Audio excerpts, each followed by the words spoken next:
পৃথক করে দ্রুততম সময়ের মধ্যে নিয়মতান্ত্রিকভাবে ছাত্র সংসদ কার্যকর করতে হবে। দাবি নাম্বার 8, অবিলম্বে সকল শিক্ষা প্রতিষ্ঠান ও হলগুলো খুলে দিতে হবে।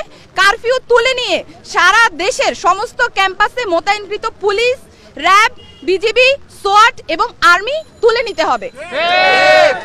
দাবি নাম্বার 9, বৈষম্য বিরোধী ছাত্র আন্দোলনের সাথে সম্পৃক্ত শিক্ষার্থীদের একাডেমিক ও প্রশাসনিক কোনো ধরনের হয়রানি করা হবে না, এই মর্মে অঙ্গীকার করতে হবে। ইতিমধ্যে গণগ্রেফতার ও পুলিশি হয়রানির শিকার সমন্বয়ক বৃন্দ ও ছাত্র নাগরিকদের অবিলম্বে মুক্তি দিতে হবে ও সকল মামলা প্রত্যাহার করতে হবে।